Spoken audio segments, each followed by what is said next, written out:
Hello friends, स्वागत है आप सभी का ऑनलाइन प्रिपेयर चैनल में। गाइज, इस वीडियो सीरीज में हम सॉल्व करने वाले हैं एमपी पुलिस के प्रीवियस ईयर क्वेश्चनों को, जिसमें हमने 2017 का पेपर लिया है। इस वीडियो में हम 19 अगस्त 2017 के मॉर्निंग शिफ्ट का पेपर सॉल्व करेंगे। तो चलिए सॉल्व करते हैं। गाइज, 2017 के पेपर में 3 टॉपिक्स के रूप में क्वेश्चन पूछे गए थे। तो पहला हमारा टॉपिक्स क्या है? General knowledge and logical knowledge. Second है mental ability and mental aptitude. Third है साइंस एंड सिंपल अर्थमेटिक। तो आज हम mental ability and mental aptitude के क्वेश्चनों को सॉल्व करने वाले हैं। तो चलिए अब सॉल्व करते हैं। हमारा पहला क्वेश्चन क्या है? नीचे दिए गए क्रम में अगली आकृति कौन सी आएगी? आकृति के रूप में यहाँ पर आप देख सकते हैं HIJ, J अपोजिट में और K भी अपोजिट के रूप में दिया गया है। यानी ये दर्पण प्रतिबिंब यानी मिरर का क्वेश्चन है। तो मिरर के क्वेश्चन में क्या होता है? जो प्रतिबिंब आपकी लेफ्ट में होती है वो राइट में दिखाई देती है और जो राइट में होती है वो लेफ्ट में दिखाई देती है। यदि आप H को दर्पण में देखेंगे तो ये H सही रूप में दिखाई देता है, यानी इसका अपोजिट इसी तरह बनता है। और I को भी आप देखेंगे तो ये भी I इसी तरह बनता है। J जो होता है, ये J ये क्या हुआ? ये लेफ्ट जो है वो राइट में चेंज हो जाएगा। तो राइट में चेंज हुआ तो क्या बन गया? ऐसा J बन गया। इसके बाद K को देखिए, K जो है जो राइट में आकृति है वो लेफ्ट में बन जाएगी। यानी कैसी बनेगी ये K। इसके बाद आप देखिए क्या आएगा? HIJ L आएगा। तो L की आकृति मिरर में कैसी बनेगी? ये जो राइट में है वो लेफ्ट में आ जाएगा। तो कैसी बन गई आपकी ऐसी? कौन से ऑप्शन में है ये? फर्स्ट ऑप्शन में। यही हमारा आंसर होगा। अब चलते हैं नेक्स्ट क्वेश्चन में। सेकंड क्वेश्चन क्या है हमारा? नीचे दिए गए क्रम में अगली आकृति कौन सी आएगी? आपको ये सर्कल के रूप में आकृतियां दी गई हैं, तो आपको इसमें से बताना है कि अगली आकृति कौन सी आएगी। तो सर्कल में जो कोण होता है वो कितने डिग्री का होता है? 360 डिग्री का। अब आप सर्कल में देखिए कि इसके कितने पार्ट हैं? 1 2 3 4 5 6 7 और 8। यहाँ पर देख सकते हैं इसके 8 पार्ट हैं, तो आप इसे 8 से डिवाइड कर दीजिए तो यहाँ पर कितना आ जाएगा? 45 डिग्री। यानी सर्कल का हर एक पार्ट जो है वो कितना है? 45 डिग्री का है। ये 45, ये सारे क्या हैं? 45 डिग्री के हैं। यानी यहाँ पर आप एक चीज और भी देख सकते हैं कि जो ये छायांकित भाग है और ये छायांकित भाग के बीच कितना गैप है? तो 45 डिग्री और 45 डिग्री यानी टोटल मिलाकर कितना है? 90 डिग्री का गैप है। तो आप चलते हैं अगली आकृति में। तो आप अगली आकृति में देखिए, यहाँ पर क्या है? जो ये छायांकित भाग यहाँ पर था, ये यहाँ पर था, अब यहाँ ये तीसरे नंबर पे आ गया है। यानी कितना मूव किया? ये यहाँ से यहाँ आया तो कितना मूव किया? 90 डिग्री। यानी इसका एक पार्ट जो है वो कितना है? 45 डिग्री का। तो जो दो पार्ट यदि मूव करेगा तो कितने डिग्री मूव करेगा? 90 डिग्री। तो आप देख सकते हैं यहाँ से यहाँ तक मूव किया, यानी दो पार्ट मूव होके ये यहाँ पर पहुंचा तो 90 डिग्री क्लॉकवाइज घूमकर यहाँ पर आ चुका है। अब आप थर्ड वाली आकृति में देखिए, जो आपका ये छायांकित भाग थर्ड में आ रहा था, अब वो कहाँ पर पहुंच गया? सेकंड में।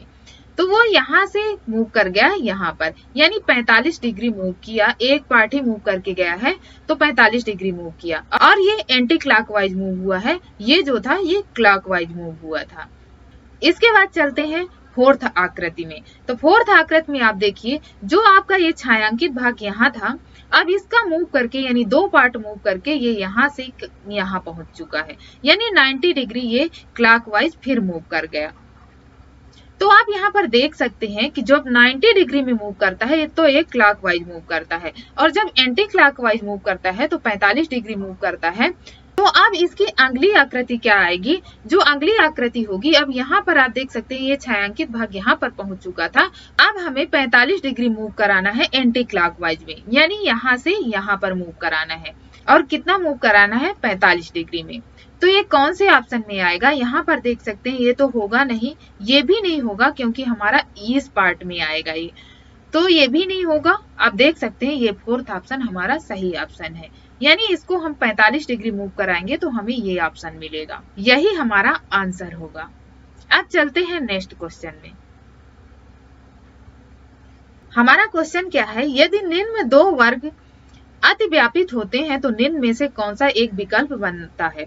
तो अतिव्यापित होने का मतलब होता है ओवरलैपिंग करना, यानी एक वर्ग के ऊपर दूसरा वर्ग आ जाएगा। तो कौन सी आकृति दिखाई देगी? तो आप देख सकते हैं यहाँ पर डार्क लाइनें आपकी दिखाई दे रही हैं, जो यही आपको दिखाई देंगी। तो यहाँ पर कौन सा बनेगा? जो आपकी ये डार्क लाइनें हैं वही दिखाई देंगी। आप यहाँ पर देख सकते हैं ये दो लाइनें पहले दिखाई देंगी, और जब ये ओवरलैपिंग होके आएगा तो ये जो आपकी लाइन है तो इसके साथ मिक्स होगी, यानी यहाँ पर दिखाई देने लगेगी।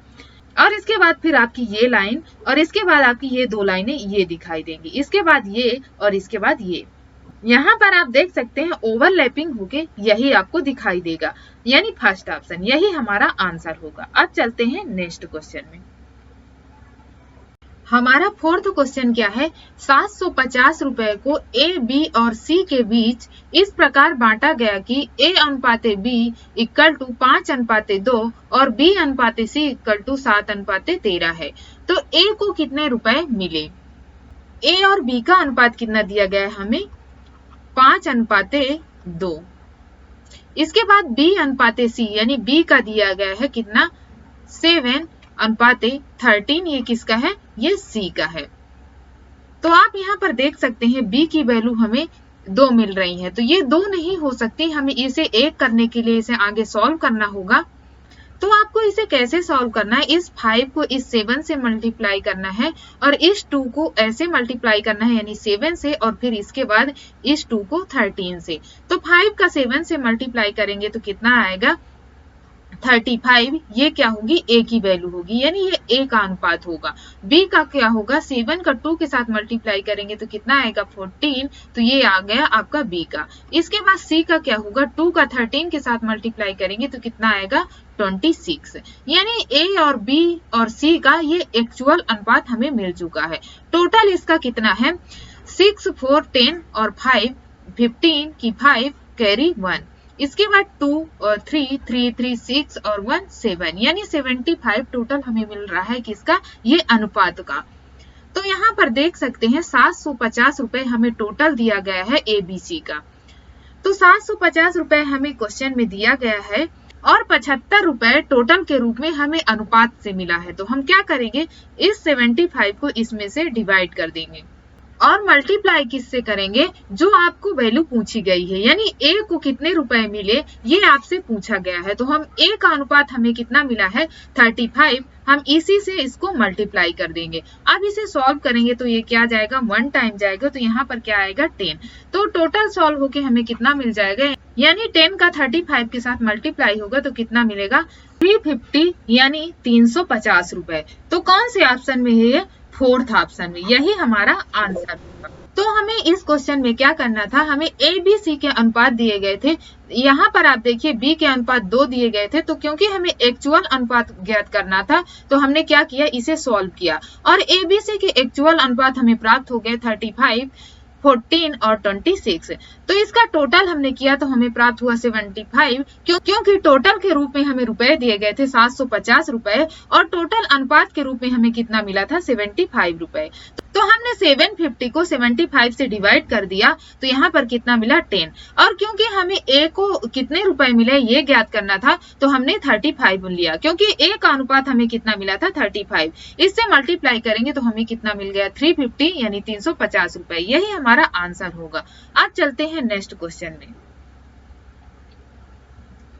तो हमारा क्वेश्चन क्या है? 60 किलोमीटर प्रति घंटे की चाल से चल रही एक कार को 200 मीटर की दूरी तय करने में कितना समय लगेगा? तो इसे ज्ञात करने का फार्मूला क्या होता है? Speed equal to distance upon time. तो हमारे पास स्पीड कितनी दी गई है? 60 किलोमीटर प्रति घंटे। तो ये किलोमीटर प्रति घंटे में दी गई है, और हमें जो डिस्टेंस दी गई है तो वो किस में दी गई है? मीटर के रूप में दी गई है। तो हम इसे भी किलोमीटर को मीटर में चेंज करेंगे, तो यहाँ पर कैसे चेंज करेंगे? ये 5/18 का मल्टीप्लाई करेंगे, यानी ये मीटर प्रति सेकंड में चेंज हो गई। और यहाँ पर क्या मिल रहा है? 200 मीटर। अब हमें ज्ञात क्या करना है? टाइम ज्ञात करना है। तो इसे हम कैसे ज्ञात करेंगे? इसका पहले आप सॉल्व कर लीजिए। यहाँ पर इसे 6 से डिवाइड करेंगे तो यहाँ 10 टाइम जाएगा, और यहाँ पर 3 आएगा। अब देखिए यहाँ पर बराबर में है, तो ये 0 से इस 0 को कैंसिल कर दीजिए, और 5 भी इससे कैंसिल हो रहा है तो इसे कैंसिल कर दीजिए। कितनी बार जाएंगे? 4 टाइम। तो यहाँ पर कितना आ गया 1/3 इक्वल टू 4/t। क्योंकि हमें टाइम ज्ञात करना है तो हम क्रॉस मल्टीप्लाई करेंगे तो कितना मिल जाएगा हमें 12।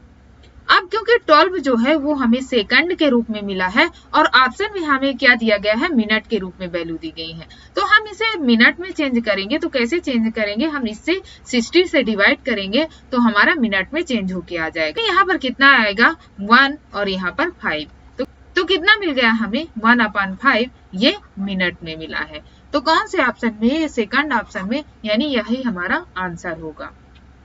अब चलते हैं नेक्स्ट क्वेश्चन में। हमारा 6th क्वेश्चन क्या है, 5 से विभाजित होने वाली 3 अंकों की कितनी संख्याएं हैं। तो 3 अंकों की सबसे बड़ी संख्या क्या होती है, 999। तो जो आपकी ये 999 है, ये 3 अंकों की सबसे बड़ी संख्या है, तो आप इसे ही 5 से डिवाइड करो। तो 5 से डिवाइड करोगे तो क्या आएगा, यहाँ पर ये 1 टाइम जाएगा तो यहाँ पर कितना आएगा 5 और रिमाइंडर में कितना बचा 4। इसके बाद ये 9 यहाँ पर आ जाएगा तो कितना बना ये 49। इसके बाद ये फिर 9 टाइम जाएगा तो कितना आएगा यहाँ पर 45 यानी 45। माइनस करेंगे तो कितना आएगा यहाँ पर 4। इसके बाद फिर 9 यहाँ पर आएगा, फिर यहाँ पर देखिए ये 9 टाइम जाएगा तो कितना आएगा यहाँ पर 45। माइनस करेंगे तो ये 4 रिमाइंडर में बच जाएगा। तो आपको क्या करना है, ये पूरी वैल्यू लेनी है। तो पूरी वैल्यू के रूप में हमें कितना मिल रहा है 199। तो आपको जो ये 199 मिला है, तो ये 3 अंकों की संख्याएं कहां से कहां तक ली गई हैं, ये 1 से लेकर 999 तक में ये आपको 199 ऐसी संख्याएं मिली हैं जो 5 से डिवाइड हो रही हैं। पर हमें क्या करना है, यहाँ पर हमसे पूछा गया है 3 अंकों की। तो 3 अंकों की सबसे छोटी संख्या क्या होती है, 100 यानी 100 होती है। तो इसके पहले 1 से लेकर 99 तक की जो संख्याएं होंगी वो 2 अंक की होंगी। पर हमें जो 199 मिला है वो उसमें 1 से लेकर 99 तक की भी संख्याएं शामिल है। तो हम क्या करेंगे, जो 199 है इसमें से 1 से लेकर 99 तक की जितनी संख्याएं आएंगी जो 5 से डिवाइड हो रही है, तो उसे हम माइनस कर देंगे तो हमारा एक्चुअल वैल्यू हमें प्राप्त हो जाएगी। तो आप 99 को 5 से डिवाइड करो तो कितना आएगा, यहाँ पर 1 टाइम जाएगा तो कितना बचेगा 4, फिर ये 9 टाइम जाएगा तो कितना बनेगा 45 और फिर इस रिमाइंडर 4 बचेगा। पर आपको रिमाइंडर को कुछ नहीं करना, आपको पूरी वैल्यू लेनी है। यानी यहाँ पर कितना आ गया 19। तो जो आपकी 19 प्राप्त हुई है, यानी 1 से लेकर ये कहाँ तक की है, 99 तक की है। तो 99 तक में हमें कितनी वैल्यू मिली है, 19। अब जो हमें वैल्यू यहाँ पर मिली है, तो क्योंकि हमें 3 अंकों की चाहिए, 2 अंक की नहीं चाहिए, तो ये जो 19 इसमें जो शामिल है तो वो 2 अंक की है। तो हम क्या करेंगे, 199 में से 19 को घटा देंगे तो हमें क्या मिल जाएगा 180। यही हमारा आंसर होगा। आप इस क्वेश्चन को फिर से समझिए, 5 से विभाजित होने वाली 3 अंकों की कितनी संख्याएं हैं। तो हमने ले लिया कि 3 अंक की सबसे बड़ी संख्या क्या होती है, 999, और 999 को ही 5 से डिवाइड किया। तो इसके बाद हमें पूरी वैल्यू कितनी मिल गई, 199। पर जो आपको ये 199 मिली है, ये 1 से लेकर 999 तक की ऐसी संख्याएं मिली है जो 5 से डिवाइड हो रही है। पर हमें क्वेश्चन में पूछा गया है कि हमें सिर्फ 3 अंक की ही चाहिए। तो जो 1 से लेकर 99 तक की संख्याएं होगी वो 2 अंक की होंगी। अब जो 2 अंक की है उसे हम माइनस कर देंगे तो हमें क्या मिल जाएगा, एक्चुअल इसकी वैल्यू मिल जाएगी। तो 1 से लेकर 99 तक में ऐसी कितनी संख्याएं थी, 19 यानी 19 संख्याएं थी। तो जो 19 संख्याएं थी 2 अंकों की, इसमें से हमने माइनस कर दिया तो हमें एक्चुअल वैल्यू प्राप्त हो चुकी है। यानी यही हमारा आंसर होगा। तो कौन से ऑप्शन में है, सेकंड ऑप्शन में। अब चलते हैं नेक्स्ट क्वेश्चन में। तो हमारा क्वेश्चन क्या है, 743 मल्टीप्लाई 999। 743 मल्टीप्लाई 999। यदि आपको ऐसे क्वेश्चन मिल जाएं जिनका आपको मल्टीप्लाई 999, 99 या इससे कितनी भी बड़ी संख्या दी गई हो जो 99 के रूप में आ रही है उससे मल्टीप्लाई करना हो, तो आपके लिए बहुत ही शॉर्ट ट्रिक है। तो इसे शॉर्ट ट्रिक से सॉल्व करेंगे कैसे, आपको जो ये वैल्यू पहली वाली दी गई होती है तो इसमें से आप एक कम करके लिख दो। यानी 743 से तो आप 742 लिख दो। अब जो कम करके वैल्यू आई है तो इस वैल्यू के इससे माइनस कर दो। माइनस करेंगे तो यहाँ कितना प्राप्त होगा, 9 में से 2 जाएगा तो 7, और 9 में से 4 जाएगा तो 5, और 9 में से 7 जाएगा तो 2। बस आपका यही आंसर है। यानी जो आपकी ये वैल्यू प्राप्त हो गई है यही आपका आंसर है। तो आप देखिए कौन से ऑप्शन में है, 742257, यानी ये थर्ड ऑप्शन में है, यही हमारा आंसर होगा। तो हमने इसमें क्या किया, जो आपको 743 से 999 में मल्टीप्लाई करना था तो उससे एक कम करके हमने क्या ले लिया, 742 ले लिया। इसके बाद जो 742 आपको प्राप्त हुआ उसको 999 में से आप माइनस कर दो तो कितनी वैल्यू मिली हमें, 257। आपको बस ऐसे ही लिखते जाना है, यही हमारा आंसर होगा। अब चलते हैं नेक्स्ट क्वेश्चन में। नेक्स्ट क्वेश्चन क्या है हमारा, पिता और पुत्र की वर्तमान आयु का अनुपात 9:4 है। 5 साल बाद उनकी आयु का योग 75 वर्ष होगा। पिता की वर्तमान आयु क्या है? तो आपको पिता और पुत्र की वर्तमान आयु का अनुपात कितना दिया गया है, 9:4। ये किसकी है, फादर की है, और ये सन का है। 5 साल बाद उनकी आयु का योग कितना होगा, 75 वर्ष होगा। 5 साल बाद इनकी आयु का योग, यहाँ पर कोई आयु होगी, इनकी आयु का योग कितना है, 75 वर्ष। आप अनुपात के रूप में यहाँ पर ऐड करेंगे वर्तमान में, तो कितना मिल रहा है आपको, 13 यानी 13। अब एक चीज यहाँ पर आप समझिए, यदि कोई व्यक्ति वर्तमान में 10 साल का है यानी 10 ईयर का है, तो वो 5 साल बाद कितने ईयर का होगा, तो हम क्या कर रहे हैं, इसमें 5 का ऐड कर रहे हैं, यानी 5 साल बाद क्या हो रहा है, वो 15 साल का हो जाएगा। और यदि कोई व्यक्ति 15 साल का है तो 5 साल बाद कितना हो जाएगा, 20 साल का हो जाएगी, यानी क्या हो रहा है, 5 ऐड हो रहा है। तो आपको यहाँ पर भी यही देखना है, पिता की आयु और पुत्र का अनुपात जो दिया गया है उसमें यदि 5 साल बाद यदि कोई आयु आएगी तो वो 5 साल इसमें पिता की आयु में और 5 साल बेटे की आयु में जुड़कर आएगी, यानी जुड़कर वो 10 ईयर इसमें ऐड हुआ होगा, तब ये कितना बना होगा, 75 बना होगा। तो यदि हम 5 साल पहले जाएंगे, यानी ये 5 साल बाद की है, तो यदि हम 5 साल पहले जाएंगे तो इन दोनों में से 5 क्या होगा, ये घटेगा। तो कितना घटेगा, ये 10 ईयर घटेगा, तो यहाँ पर कितना आएगा, 65। तो जो आपको ये वैल्यू मिल रही है ये इससे कितनी गुनी है, ये 5 गुना है। अब आपको यदि यहाँ पर ये चीज समझ में नहीं आती कि इसका गुना कैसे निकालते हैं, तो हम इसमें डायरेक्टली क्या कर रहे हैं, ये 65 जो दी गई है उसको 13 से डिवाइड कर रहे हैं। तो डिवाइड करेंगे तो ये कितना आएगा, 5। यही चीज हम यहाँ पर कर रहे हैं, यानी 13 को 5 से मल्टीप्लाई करेंगे तो कितना मिल जाएगा, 65। यही इसका क्या हो गया, गुना हो गया, यानी 5 गुना हमें मिल रहा है कितना, 65। तो आपको अनुपात के रूप में जो ये वैल्यू मिल रही है इसमें भी आपको क्या कर देना है, 5 गुना कर देना है। तो 5 गुना करेंगे तो कितना मिल जाएगा, यहाँ पर 45, और इसका 5 गुना कितना आ गया, ये 20। तो यही आपकी क्या होगी, आयु होगी, यानी फादर की वर्तमान आयु क्या होगी, 45 वर्ष, और पुत्र की जो होगी वो 20 वर्ष होगी। तो हमसे क्या पूछा गया है, पिता की वर्तमान आयु पूछी गई है, तो ये कितनी होगी, 45 वर्ष। यही हमारा आंसर होगा। हमारा क्वेश्चन क्या है, कितने रुपए का 20% 400 रुपए के बराबर होगा।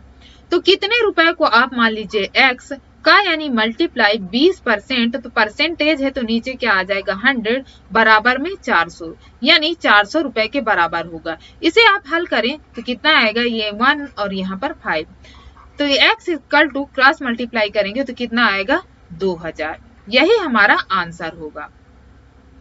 तो कौन से ऑप्शन में, ये सेकंड ऑप्शन में। अब चलते हैं नेक्स्ट क्वेश्चन में। 12 आदमियों द्वारा किसी काम को 9 दिन में पूरा किया जाता है। 6 दिन काम करने के बाद उनके साथ 6 आदमी और जुड़ जाते हैं। अब काम पूरा होने में कितने दिन लगेंगे। 12 आदमियों द्वारा 9 दिन में काम को पूरा कर लिया जाता है, तो टोटल वर्क हमारा कितना आ जाएगा, 12 नहीं है 108, ये हमारा क्या हो गया, टोटल वर्क।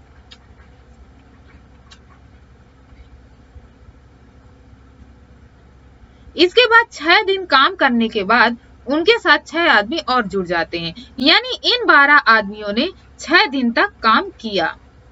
इसके बाद 6 आदमी जुड़ते हैं, तो हम इसका 6 दिन का काम पहले निकाल लेते हैं। तो 6 दिन का काम कितना आ गया, 12 छंग 72। इस हमारे पास शेष कितना काम बचेगा, तो हम क्या करेंगे, जो टोटल हमारा काम था 108, उसमें से 72 माइनस कर देंगे तो कितना बचेगा, यहाँ पर 8 में से 2 जाएगा 6 और 7 और 10 में से 7 जाएगा तो कितना बचेगा, 3। यानी हमारे पास शेष कितना काम बच गया, 36। अब जो ये 36 काम हमें बचा है तो उसमें 6 आदमी और जुड़ जाते हैं, यानी 12 आदमी पहले से थे और 6 आदमी और जुड़ गए तो कितने लोग हो गए, 18 लोग हो गए। और काम हमारे पास शेष कितना बचा है, 36। तो हम 36 को 18 से डिवाइड कर दें, क्योंकि 18 लोग काम कर रहे हैं, तो ये कितने दिन में करेंगे, ये 2 दिन में काम को खत्म कर देंगे। तो कौन से ऑप्शन में है? सेकंड ऑप्शन में, यही हमारा आंसर होगा। तो काम पूरा होने में कितने दिन लग रहे हैं? 2 दिन लग रहे हैं। यदि आपसे पूछा जाता कि टोटल कितने दिन में काम हुआ, तो 6 दिन तो वो पहले कर चुके थे, इसके बाद 2 दिन और किए तो कितना हो जाता? 8 हो जाता। यानी ये हमारा आंसर हो जाता है कि टोटल डेज कितने लगे। पर यहाँ पर हमारा पूछा गया कि काम पूरा होने में कितने दिन लगेंगे, तो कितने दिन लगा? 2 दिन। यही हमारा आंसर हुआ। चलते हैं अब नेक्स्ट क्वेश्चन में। यदि कुछ रुपयों को ABC में 5:7:6 के अनुपात में बांटा जाता है, यदि B को C से 4500 रुपए अधिक प्राप्त होते हैं, तो C को कितने रुपए मिलेंगे? तो हमें अनुपात कितना दिया गया है? A, B और C का अनुपात हमें दिया गया है 5:7:6। B को C से 4500 रुपए ज्यादा मिलते हैं। तो यहाँ पर देखिए अनुपात के रूप में कितना मिल रहा है? यहाँ पर ज्यादा B को कितना मिल रहा है? 1 मिल रहा है। तो यहाँ पर 1 की वैल्यू हमें कितनी मिल रही है? 4500 रुपए जो क्वेश्चन में दी गई है। कितना अधिक मिला? 4500। हमने देखा कि अनुपात में 1 मिल रहा है अधिक, तो यानी इससे ये कितने गुना अधिक है? 4500 गुना। तो आपको जो ये वैल्यू मिल रही है, अब यहाँ पर पूछा जा रहा है कि C को कितने रुपए मिलेंगे, तो C की वैल्यू कितनी है? 6, यानी अनुपात के रूप में। तो हम इसे 4500 से मल्टीप्लाई करेंगे तो कितना मिल जाएगा? यहाँ पर 0 0, 6 पंचे 30 का 0, कैरी 3, 6 चौको 24 और 3 27, यानी 27,000 रुपए। तो कौन से ऑप्शन में? ये थर्ड ऑप्शन में, यही हमारा आंसर होगा। अब चलते हैं नेक्स्ट क्वेश्चन में। हमारा क्वेश्चन क्या है? A B से 2 साल बड़ा है, जो कि C की आयु का 2 गुना है। यदि A, B और C तीनों की कुल आयु 27 वर्ष है, तो A की आयु कितनी है? यहाँ पर आप देखिए A B से 2 साल बड़ा है, A, B और C दिए गए हैं। A B से 2 साल बड़ा है, जो कि C की आयु का 2 गुना है। तो जो कि का मतलब आप समझिए कि जो कि C की आयु का 2 गुना है, तो कौन 2 गुना है? B आपका C की आयु का 2 गुना है। तो C की आयु को आप मान लीजिए कि x है, तो 2 गुना कौन है? B है। तो ये क्या हो जाएगा? 2 गुना 2x। इसके बाद आप देखिए A जो है वो B से 2 साल बड़ा है, तो B कितना है? 2x, और 2 साल बड़ा कौन है? A है। तो ये क्या हो गया? A की वैल्यू हो गई। अब यहाँ पर देखिए कुल आयु 27 वर्ष है, यानी इन तीनों की कुल आयु क्या है? 27 वर्ष। तो आप इसे ऐड कर दीजिए आपस में, 2x + 2, 2x + x = 27। इसे सॉल्व करेंगे, 2 2 4 और 1x क्या हो गया? ये 5x + 2 = 27। तो 5x = कितना आ जाएगा? 2 इधर जाएगा तो माइनस हो जाएगा, तो कितना आएगा? 25। x की वैल्यू हमें कितनी मिल जाएगी? 25/5 करेंगे तो कितने मिल जाएगी? 5। तो हमें x की वैल्यू कितनी मिल गई? 5। अब हमें क्या चाहिए? A की आयु कितनी है? तो A की आयु हमारे पास कितनी है? 2x + 2। x की वैल्यू हम क्या रखेंगे? 5। तो यहाँ पर क्या आ जाएगा? 2 5 10 और +2 यानी 12। यानी हमारा आंसर क्या होगा? 12, यानी फर्स्ट ऑप्शन में। तो चलते हैं अब नेक्स्ट क्वेश्चन में। हमारा क्वेश्चन क्या है?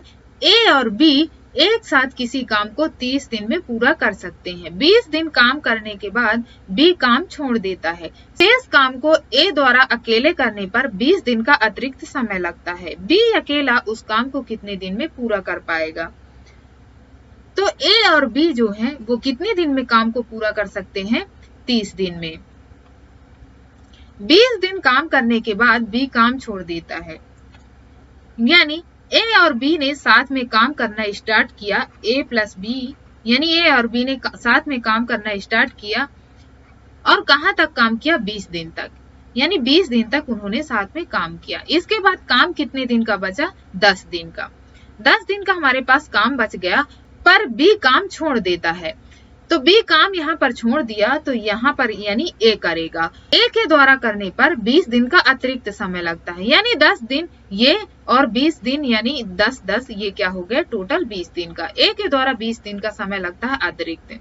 एक चीज यहाँ पर आप समझिए कि यदि B काम छोड़कर नहीं जाता तो ये काम 10 दिन में समाप्त हो जाता है, यानी A और B साथ में काम करते तो 10 दिन में ही यहाँ पर ये काम समाप्त हो जाता है, यानी 20 दिन ये और 10 दिन ये। पर B के चले जाने के बाद B के हिस्से का भी काम किसने किया? A ने किया। यानी A और B दोनों यदि काम करते तो 10 दिन में समाप्त हो जाता, पर B चला गया जिसकी वजह से A को 10 दिन और लगे, यानी B के काम को भी A ने पूरा किया। इस चीज को आप ऐसे समझिए कि ए ने अपने हिस्से का 10 काम किया प्लस बी के हिस्से का भी 10 काम किया, तो यहाँ पर अनुपात कितना आ जाएगा 1:1। यानी ये क्या होगा, ये टाइम का अनुपात दिया गया है, 1:1 आ गया।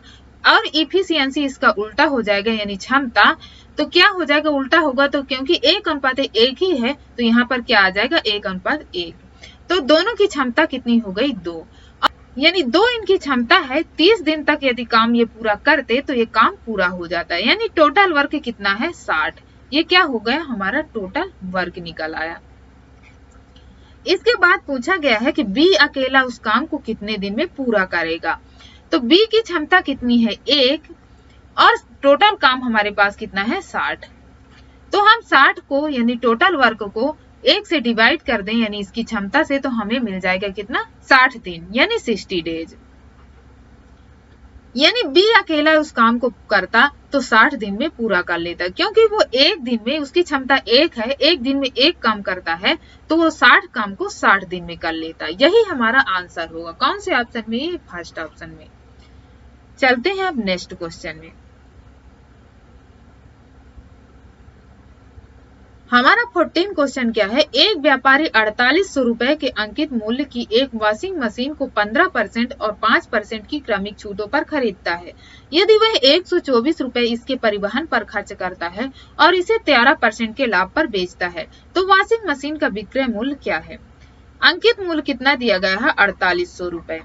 वॉशिंग मशीन को 15% की छूट पर पहले प्राप्त करता है, तो 15% की छूट यानी कितना 85%।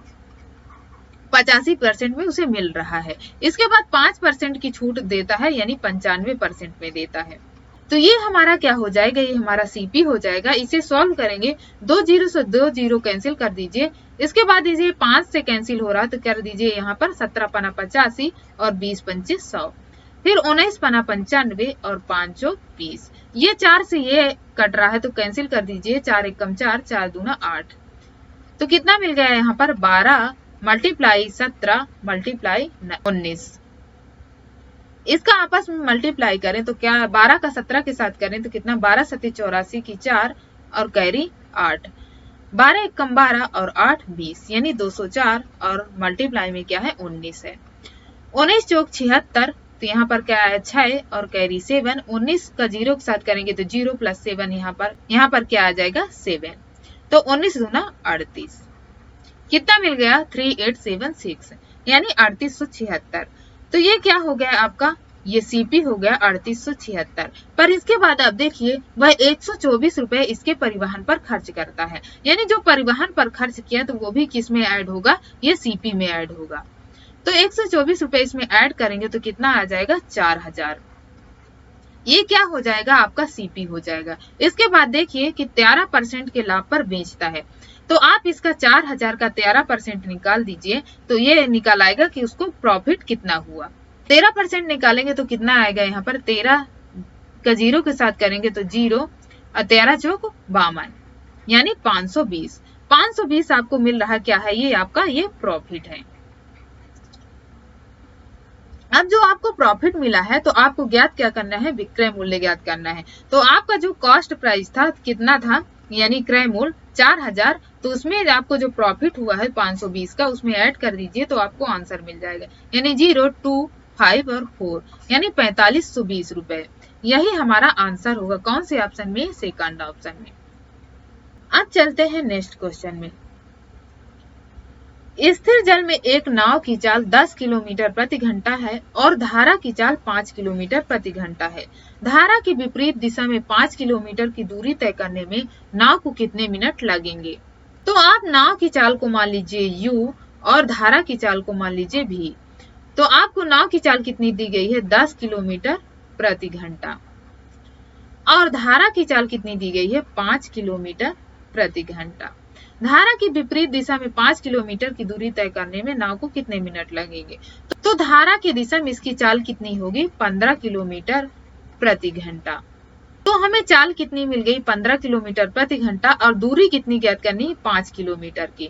तो 5/15 कर दीजिए, यानी 5 किलोमीटर दूरी आपकी है और ये चाल कितनी है 15 किलोमीटर प्रति घंटा, यानी 1 घंटे में 15 किलोमीटर। तो इससे आप कैंसिल करेंगे तो कितना आएगा, 5 एक कम 5 और यहाँ पर 3 टाइम जाएगा तो कितना मिला 1/3। अब यहाँ पर मिनट में पूछा गया है तो आप क्या करेंगे 60 से मल्टीप्लाई कर दीजिए तो कितना मिल जाएगा 20 मिनट। यही हमारा क्या होगा आंसर होगा। तो कौन से ऑप्शन में है ये, फर्स्ट ऑप्शन में, यही हमारा आंसर होगा। तो इस चीज को आप ऐसे समझिए कि एक नाव की चाल हमें कितनी दी गई है 10 किलोमीटर प्रति घंटा और धारा की चाल 5 किलोमीटर प्रति घंटा है। आप दोनों को ऐड करिए, ऐड करेंगे तो क्या मिल जाएगा 15 किलोमीटर प्रति घंटा। 15 किलोमीटर प्रति घंटे का मतलब क्या है कि वो 15 किलोमीटर 1 घंटे में चलता है। तो यहाँ पर आपको बताना है कि 5 किलोमीटर की दूरी वो कितने मिनट में तय करेगा। तो 5 हमारी क्या है दूरी है और 15 क्या है ये चाल है। तो इससे हम कैंसिल करेंगे तो क्या आ जाएगा 1/3। तो ये हमारा क्या है घंटे में, हमें मिनट में चाहिए तो हमने क्या किया 60 का मल्टीप्लाई कर दिया तो हमें आंसर मिल गया कितना 20 मिनट। यही हमारा आंसर होगा। अब चलते हैं नेक्स्ट क्वेश्चन में।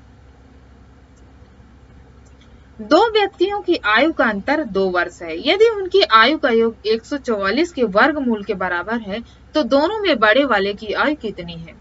दो व्यक्तियों में से आप बड़े वाले की मान लीजिए क्या है x और छोटे वाले की मान लीजिए y। तो दोनों की आयु का अंतर कितना है 2 वर्ष, यानी इनकी आयु का अंतर कितना है 2 वर्ष। यदि उनकी आयु का योग 144 के वर्गमूल के यानी x प्लस y, यानी दोनों की आयु का योग कितना है 144 के वर्गमूल। तो 144 का वर्गमूल कितना होता है 12 होता है। तो यहाँ पर लिख लीजिए 12 कितना है वर्गमूल के बराबर है तो यानी 12 के बराबर है। तो दोनों में बड़े वाले की आयु कितनी है, ये क्या है आपका बड़ा वाला और ये क्या है छोटा y। तो आप क्या करिए, आपको ये दो समीकरण मिल चुके हैं तो आप इसमें बड़े वाले की आयु ज्ञात करना है, यानी आपको x की वैल्यू ज्ञात करना है। तो आप ऐड करिए इसको, तो ऐड करेंगे तो क्या प्राप्त होगा यहाँ पर 2x और माइनस का y है प्लस का y है तो ये क्या होगा कैंसिल हो जाएगा। इसके बाद यहाँ पर कितना आ जाएगा 12 और 2 14। x की वैल्यू हमें क्या प्राप्त हो जाएगी 14/2 इक्वल टू कितना प्राप्त हो जाएगी 7।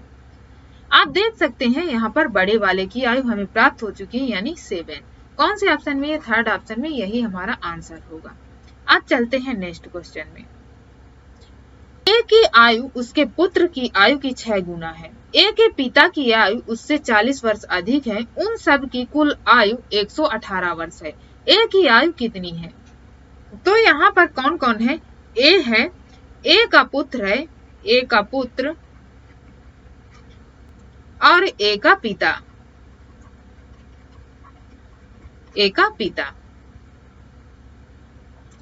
ए की आयु उसके पुत्र की आयु की 6 गुना है, यानी जो ए की आयु है पुत्र की आयु की 6 गुना। तो पुत्र की आयु आप मान लीजिए क्या है x है, तो 6 गुना यानी 6x हो जाएगी। और ए के पिता की आयु उससे 40 वर्ष अधिक है, यानी किससे अधिक है ए से अधिक है। तो ए की आयु कितनी है 6x और प्लस क्या कर दीजिए 40 यानी 40। अब इसके बाद देखिए उन सब की कुल आयु 118 वर्ष है, यानी इन सारों को यदि हम ऐड कर दें तो कितना दिया गया है 118। अब इसे ऐड करेंगे तो कितना मिलेगा 6 से 6 12 और x यानी 13x। और ये जो 40 है यानी 40 से इधर ले जाएं आप तो कितना आ जाएगा माइनस का 40। सॉल्व करेंगे तो कितना आ जाएगा 8 में से 0 जाएगा 8 और 11 में से 4 जाएगा तो कितना आ जाएगा 7। सॉल्व करेंगे तो कितना आ जाएगा x इक्वल टू 78/13 यानी 13 छंगा 78। x की वैल्यू हमें कितनी प्राप्त हो गई 6। हमसे पूछा क्या गया है a की आयु कितनी है। तो a की आयु हमें कितनी दी गई है 6x। तो x की वैल्यू हमारे पास कितनी है 6, तो इसे मल्टीप्लाई करेंगे तो कितना आ जाएगा 36 वर्ष। यही हमारा आंसर होगा। कौन से ऑप्शन में, सेकंड ऑप्शन में, यानी a की आयु जो है वो कितनी है 36 वर्ष। तो चलते हैं अब नेक्स्ट क्वेश्चन में। 50 विद्यार्थियों के प्राप्तांकों का औसत 75 है। यदि एक विद्यार्थी द्वारा प्राप्त 86 अंकों को 36 लिख दिया जाए तो अंकों का सही औसत क्या होगा। तो 50 विद्यार्थियों का औसत हमें कितना दिया गया है 75 दिया गया है।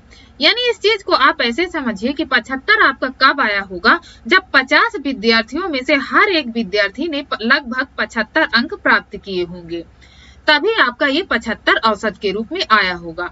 यदि एक विद्यार्थी द्वारा 86 को 36 लिख दिया जाए, यानी आपको जो 86 दिया गया है उसे क्या लिख दिया जाए, 36 लिख दिया जाए, तो इसके बीच आप अंतर देखिए कितने का आ रहा है। 6 में से 6 जाएगा 0, 8 में से 3 जाएगा तो कितना आएगा 5, यानी अंतर आपको कितना मिल रहा है, 50 अंक का। तो आपको करना क्या है, जो आपका ये 50 अंक का अंतर मिल रहा है, यानी 86 की जगह 36 लिखना है, तो क्या कर रहा है, ये 50 कम कर रहा है। तो आपको जो ये अंतर 50 मिला है, उस 50 में से जो आपके टोटल स्टूडेंट है, टोटल स्टूडेंट कितने हैं, 50 ही है, तो उसको क्या कर दीजिए, आप डिवाइड कर दीजिए। डिवाइड करेंगे तो आपको कितना मिल जाएगा, 1। ये 1 हमें कम मिल रहा है जब 86 में से 36 हो जाता है, यानी ये कम हो जाता है। कितना कम हो जाता है, 50 कम हो जाता है। तो ये जो आपका एवरेज है वो कितना कम हो जाता है, 1 कम हो जाता है। तो क्योंकि हमें सही औसत चाहिए, तो जो आपका ये 75 मिल रहा था और कम कितना हो गया था, 1 कम हो गया था, तो आप क्या करिए, इस एवरेज को इसमें ऐड कर दीजिए, तो आपको सही औसत इसका मिल जाएगा, यानी एवरेज मिल जाएगा। तो कितना मिलेगा, ये 76। यही आपका आंसर होगा। इसे आप एक तरीके से और कर सकते हैं। कैसे करेंगे, आप यहाँ पर देख लीजिए। जैसे यहाँ पर आपको क्या दिया गया है, 50 विद्यार्थियों के प्राप्तांकों का औसत, तो 50 विद्यार्थियों के प्राप्तांकों का औसत कितना दिया गया है, 75। तो आप इसमें मल्टीप्लाई करेंगे तो आपको टोटल मिल जाएगा। टोटल आपको कितना मिलेगा, आप इसमें से मल्टीप्लाई करेंगे तो कितना मिल जाएगा आपको, 3750। अब आपको अंतर कितना आया था, 86 और 36 का, तो कितना आया था, 50 का अंतर आया था। और जो आपको अंतर मिला था, यानी 86 माइनस 36, तो कितना अंतर आया था, 50। जो आपको ये 50 कम हुआ था, तो आप इसमें ऐड कर दीजिए। 3750 प्लस 50 करेंगे तो आपको कितना मिल जाएगा, 3800। अब जो आपको 3800 ये मिला है, तो इसमें क्या करिए, 50 का, यानी जितने स्टूडेंट है, कितने स्टूडेंट है, 50 हैं, तो इसमें आप क्या कर दीजिए, डिवाइड कर दीजिए। डिवाइड करेंगे तो आपको कितना मिल जाएगा, ये 76 आपको प्राप्त हो जाएगा, यानी यही आपका आंसर होगा। आप इसे दो तरीके से कर सकते हैं। यदि आपको ये समझ में आ जाए तो ये कर लीजिए, ये नहीं समझ में आ रहा तो आप इससे कर लीजिए। इसमें आपको थोड़ी कैलकुलेशन करनी पड़ेगी, तो लेंदी हो जाता है, इसलिए आप बेस्ट होगा कि आप इसी से करें। यदि आपको समझ में नहीं आया तो आप इस वाले से कर सकते हैं। अब चलते हैं नेक्स्ट क्वेश्चन में। 15 लोगों के एक समूह में लोगों की औसत आयु 45 वर्ष है। 2 व्यक्तियों के निकल जाने पर औसत 5 वर्ष बढ़ जाता है। निकलने वाले दोनों व्यक्तियों की औसत आयु कितनी थी। यहाँ पर 15 लोगों के समूह में औसत कितना दिया गया है, 45 वर्ष। यानी इन 15 में से जब हर एक की लगभग आयु 45 वर्ष रही होगी प्रत्येक की, तब जाके हमारा औसत कितना बना होगा, 45 वर्ष का। और 2 व्यक्तियों के निकल जाने पर औसत 5 वर्ष बढ़ जाता है, यानी 50 हो जाता है 5 वर्ष बढ़ के। तो कितने व्यक्ति के निकल जाने पर, 2 व्यक्ति के निकल जाने पर, यानी यहाँ पर कितने बचे, 13 व्यक्ति बचे। तो 13 व्यक्तियों का औसत कितना मिल गया, हमें 50 मिल गया। अब यहाँ पर देखिए कि 2 व्यक्तियों के निकल जाने पर औसत 5 वर्ष बढ़ जाता है। तो आपका जो 5 वर्ष बढ़ जाता है, यानी ये जो 13 व्यक्ति हैं, इन सभी में 5 वर्ष बढ़ेगा। तो कितना बढ़ेगा, ये 65 बढ़ेगा, यानी 65 की वृद्धि होगी। अब हमें ज्ञात क्या करना है, दोनों व्यक्तियों की औसत आयु। तो जो 2 व्यक्ति थे पहले, तो यहाँ पर यानी 15 में शामिल थे, तो जब एक व्यक्ति की लगभग आयु कितनी थी, 45 थी, तो 2 की कितनी रही होगी, 90 रही होगी, यानी 90 रही होगी इन 2 व्यक्तियों की। और इनके निकल जाने के बाद 65 की क्या हो जाती है, वृद्धि हो जाती है। तो यदि जो वृद्धि हो रही है, इसमें हम क्या कर दें, माइनस कर देते हैं, क्योंकि ये व्यक्ति निकल गए। तो यहाँ पर कितना आ जाएगा, 25। तो 25 ये क्या हो गया, ये 2 व्यक्तियों का है। तो हमने क्या किया, 45, यानी 45 एक व्यक्ति की आयु थी, तो 2 व्यक्ति की आयु कितनी हो गई, 90 वर्ष हो गई। अब 90 वर्ष जो 2 व्यक्तियों की आयु थी, और वृद्धि कितनी की हुई थी, 65 की हुई थी। तो इसमें से हम माइनस कर देंगे जो वृद्धि हुई थी, तो यहाँ पर कितना आ गया, 25 आ गया। 25 क्या हुआ, ये 2 व्यक्तियों की आयु आ गई, पर हमसे पूछा क्या गया है, औसत आयु। तो 25 में जब हमें औसत निकालेंगे, तो 2 व्यक्तियों को निकाल रहे हैं, तो हम क्या करेंगे, 2 से डिवाइड करेंगे। तो यहाँ पर कितना प्राप्त हो जाएगा, 12.5। यही हमारा आंसर होगा। तो कौन से ऑप्शन में, ये सेकंड ऑप्शन में। यदि आपको ऐसे नहीं समझ में आया तो आप एक तरीके से और इसे कर सकते हैं। कैसे करेंगे, आपको 15 व्यक्तियों का दिया गया है, यानी 15 लोगों का समूह है, औसत आयु कितनी दी गई है 45 वर्ष। तो आप इसमें इसका मल्टीप्लाई करेंगे तो कितना आ जाएगा 675। इसके बाद 2 व्यक्ति निकल जाते हैं, तो 2 व्यक्ति आप निकाल दीजिए। तो 675 ये जो था आपका टोटल, इसमें से 2 व्यक्ति निकल जाएंगे तो माइनस कर दीजिए आप इसमें से, तो बचेंगे कितने यहाँ पर 13। और जो औसत है आपको वो 5 वर्ष बढ़ जाता है, यानी 45 से 50 हो जाता है, तो यहाँ पर कितना हो जाएगा, ये 50 हो जाएगा। इसे सॉल्व करें तो कितना आएगा 675 माइनस a प्लस b, और 50 का 13 के साथ मल्टीप्लाई करेंगे तो कितना आ जाएगा 650। अब इसे आगे सॉल्व करिए। आगे सॉल्व करेंगे तो कितना प्राप्त हो जाएगा, माइनस का a प्लस b, 650 माइनस 675, तो यहाँ पर कितना प्राप्त हो जाएगा, माइनस का 25, और माइनस का यहाँ क्या है a प्लस बी। तो इस माइनस से ये माइनस कैंसिल हो जाएगा, तो a प्लस बी यानी 2 व्यक्ति की आयु हमें कितनी मिल गई 25 वर्ष। क्योंकि हमें इसका क्या करना है, औसत ज्ञात करना है, तो हम 2 से डिवाइड करेंगे तो कितना प्राप्त हो जाएगा 12.5। यही हमारा आंसर होगा। तो कौन से ऑप्शन में, सेकंड ऑप्शन में यही हमारा आंसर होगा। अब चलते हैं नेक्स्ट क्वेश्चन में। विश्व कप में सेमीफाइनल तक 7 मैचों में युवराज का बल्लेबाजी औसत 65 था। युवराज को 8वें मैच में कितने रन बनाने चाहिए कि फाइनल मैच में उसका औसत 85 हो जाए। यानी यहाँ पर क्या दिया गया है, 7 मैचों का औसत दिया गया है। कितना दिया गया है, 65 दिया गया है। तो इन 7 मैचों में हर एक मैच में लगभग उसने क्या किए होंगे, 65 प्राप्त किए होंगे। इसके बाद आप देखिए कि 8वें मैच यानी 7 तो था ही, प्लस इसमें क्या हो गया, 1 और जुड़ गया, यानी 8 मैच हो गए। तो यहाँ पर यानी 8वें मैच वो कितने रन बनाए कि यहाँ पर औसत कितना हो जाए, 85 हो जाए। तो इसके बीच आप अंतर देखिए, औसत में कितनी की वृद्धि हो रही है, 20 की वृद्धि हो रही है। 20 की वृद्धि हो रही है, और मैच टोटल मैच अब कितने हो गए, 7 और 1 कितने हो गए, 8 हो गए। तो इसे सॉल्व करेंगे तो कितना आ जाएगा 160। ये क्या हो रही है, इसकी ये वृद्धि हो रही है, यानी 65 से 85 गए तो कितने 20 की वृद्धि हो रही थी। ये टोटल हमें वृद्धि मिल गई। और पहले 7 मैचों में यानी हर एक मैच में इसे लगभग कितने मिल रहे थे, 65 रन इसे मिल रहे थे, और 160 की वृद्धि हो गई। तो यहाँ पर टोटल कितना हो जाएगा 5, 2 और 2, यानी 225 रन यदि वो 8वें मैच में बनाएगा तो उसका औसत क्या हो जाएगा, 85 हो जाएगा। तो यही हमारा आंसर होगा। कौन से ऑप्शन में है, 4th ऑप्शन में। इसे भी आप पिछले तरीके से कर सकते हैं। कैसे करेंगे आप, जैसे आपको ये 65 दिया गया है और 7 आपको मैच दिए गए हैं, तो टोटल कितने आ जाएंगे, 455 यहाँ पर आ गया टोटल। इसके बाद क्या करेंगे, 8वां हो रहा, 8वें मैच में कितने रन बनाने चाहिए, तो 8वां मैच होगा तो क्या होगा 455, और प्लस अभी यहाँ पर मालूम नहीं है कि कितने रन उसे बनाने पड़ेंगे, तो यहाँ हमने ले लिया x। इसके बाद क्या करेंगे, 8 से डिवाइड करेंगे क्योंकि 8 मैच हो चुके हैं। तो इसके बाद एवरेज क्या आए, यहाँ पर 85 आना है। तो इसे सॉल्व करेंगे तो कितना आ जाएगा, 455 प्लस x इक्वल टू 85 में 8 का मल्टीप्लाई करेंगे तो कितना आ जाएगा 680। x इक्वल टू 680 माइनस 455, इसे सॉल्व करेंगे तो कितना आ जाएगा 225। यही हमारा आंसर होगा। तो आपको ऐसे करना है तो आप ऐसे कर सकते हैं, नहीं समझ में आ रहा तो आप ऐसे कर लीजिए। अब चलते हैं नेक्स्ट क्वेश्चन में। तो हमारा क्वेश्चन क्या है, 90 किलोमीटर प्रति घंटे की चाल से चल रही ट्रेन को 75 किलोमीटर लंबे एक प्लेटफॉर्म को पार करने में 8 सेकंड लगते हैं। ट्रेन की लंबाई कितनी है। तो यहाँ पर चाल कितनी दी गई है, 90 दी गई है। यहाँ पर ये फार्मूला पुट हो रहा है, speed equal to distance upon time. तो यहाँ पर आपको चाल कितनी दी गई है, 90 किलोमीटर प्रति घंटे, 75 मीटर लंबे एक प्लेटफॉर्म को। तो प्लेटफॉर्म की लंबाई कितनी दी गई है 75, और इसे पार करने में कितना समय लगता है 8 सेकंड का। यहाँ पर आप देख सकते हैं मीटर में दिया गया है और यहाँ पर क्या है सेकंड में। तो इसे भी हम मीटर प्रति सेकंड में बनाएंगे तो क्या करेंगे 5/18 का मल्टीप्लाई करेंगे।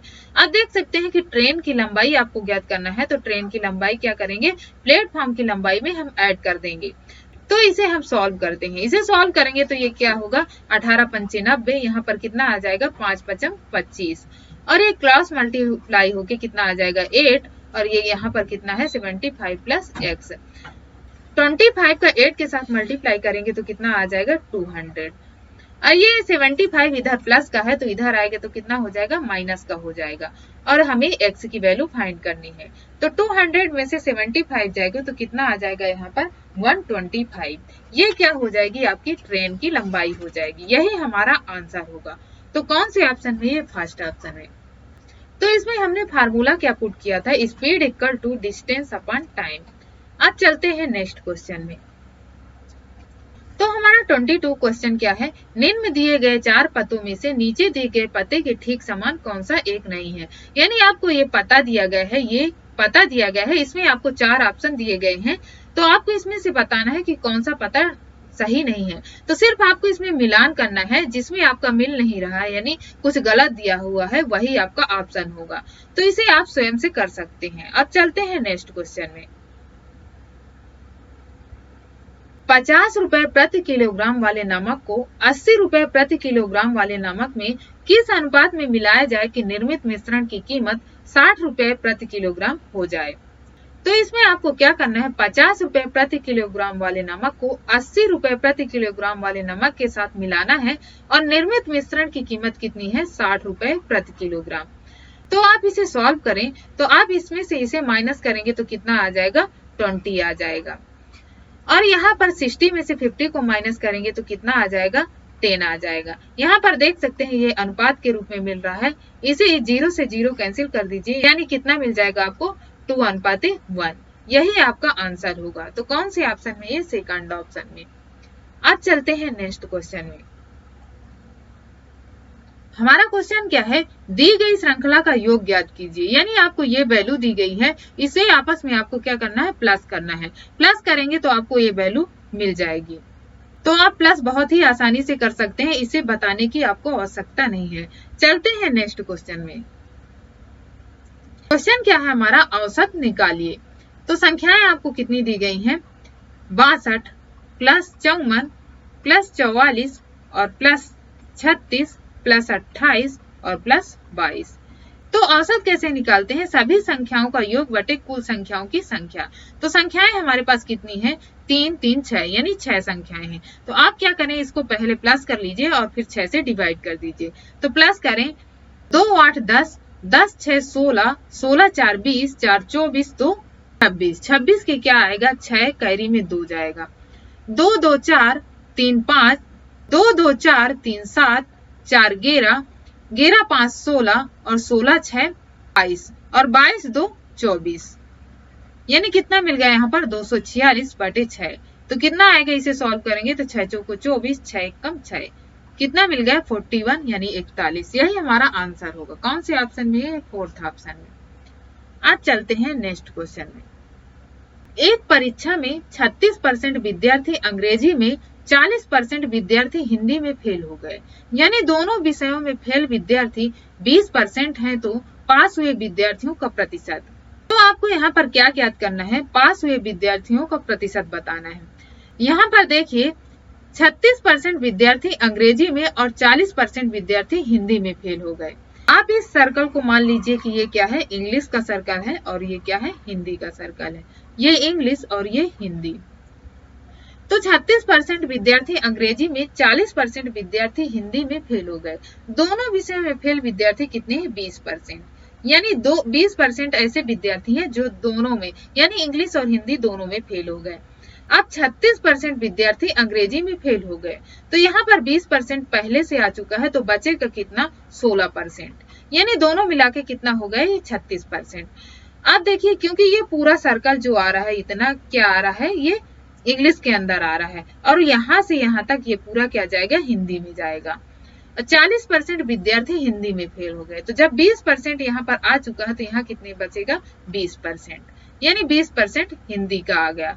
तो अब यहाँ पर ये बताइए कि टोटल फेल कितने हो गए, 20 20 40 और 16 कितने हो गए, 56%। 56% ऐसे हो गए विद्यार्थी जो क्या हो गए, फेल हो गए हैं। तो पास कितने हुए, क्योंकि टोटल कितना होता है 100%, तो फेल जब 56% हो गए तो पास कितने हुए होंगे, 44%। यही हमारा आंसर होगा और यही हमसे पूछा गया है। तो कौन से ऑप्शन में, सेकंड ऑप्शन में। आज चलते हैं नेक्स्ट क्वेश्चन में। हमारा क्वेश्चन क्या है, एक त्रिभुज का क्षेत्रफल 150 वर्ग मीटर है, इसके आधार और ऊंचाई का अनुपात 3:4 है, इसके आधार की लंबाई होगी। आपको एक त्रिभुज दिया गया है, ये आपका क्या हो गया, त्रिभुज हो गया। आधार और ऊंचाई का अनुपात, आधार क्या है 3 है और ऊंचाई क्या है 4, इसका अनुपात दिया गया है, इसके आधार की लंबाई आपको ज्ञात करनी है। तो इसे मान लीजिए आप 3x, इसे मान लीजिए 4x। त्रिभुज का क्षेत्रफल ज्ञात करने का फार्मूला क्या होता है, 1/2 आधार गुणे ऊंचाई, यानी इसे क्या बोलते हैं, बेस इंटू हाइट। ये कितना दिया गया है, 150 वर्ग मीटर। यहाँ पर आप वैल्यू पुट कर दीजिए, तो वैल्यू पुट करें, आधार कितना है 3x, ऊंचाई कितनी है 4x, बराबर क्या है 150। तो ये क्या हो गया, 4 × 12x², और ये 2 इधर जाएगा तो कितना हो जाएगा 300। x² = 300/12। सॉल्व करेंगे तो कितना आ जाएगा, 12 दूनी 24 और बचेगा 6, तो 60 बनेगा, 12 × 5 = 60, यानी 25। x² = कितना है 25। तो हमें x की वैल्यू फाइंड करना है, ये स्क्वायर है तो इधर जाएगा तो क्या बन जाएगा, रूट में। तो इसका 25 का रूट कितना होता है 5, यानी 5। तो x की वैल्यू हमें कितनी मिल गई, 5। यहाँ पर आधार की लंबाई आपसे पूछा गया है, तो आधार आपके पास क्या है 3x, तो क्या हो जाएगा 3 और x की वैल्यू कितनी है 5, तो यहाँ पर कितना मिल जाएगा 15 सेंटीमीटर। यही हमारा आंसर होगा। तो कौन से ऑप्शन में है, थर्ड ऑप्शन में। अब चलते हैं नेक्स्ट क्वेश्चन में। नीचे दी गई श्रृंखला में अक्षरों और संख्याओं का एक क्रम निहित है, गलत संयोजन पहचानिए। तो आपको यहाँ पर देखिए गलत संयोजन पहचानना है इन ऑप्शन में से। तो यहाँ पर देखिए UJFKG, तो ये भी UJ से स्टार्ट हो रहा है, यहाँ पर देखिए UG और ये भी UJ, तो यानी हमारा गलत आंसर कौन सा हो जाएगा, थर्ड वाला। थर्ड वाला हमारा गलत आंसर है। तो ये थर्ड वाला किसमें दिया गया है, ये फर्स्ट वाले में, तो यही हमारा आंसर होगा। अब चलते हैं नेक्स्ट क्वेश्चन में। X अपने माल को Y से 20% सस्ता और Z से 20% महंगा बेचता है। Z का माल Y के माल से कितना महंगा अथवा सस्ता है। तो 20% बराबर कितना होता है, इसे फ्रैक्शन में करेंगे तो कितना होगा, 1/5। अब ये नीचे वाली जो वैल्यू होती है वो हमेशा क्या होती है, टोटल होती है।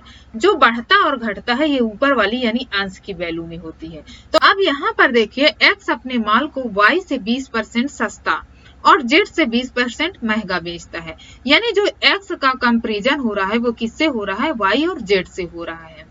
तो आप यहाँ पर X लिख दीजिए और यहाँ पर Y और यहाँ पर Z, क्योंकि जो X है वो Y और Z दोनों से तुलना कर रहा है, क्योंकि X की तुलना Y और Z दोनों से हो रही है।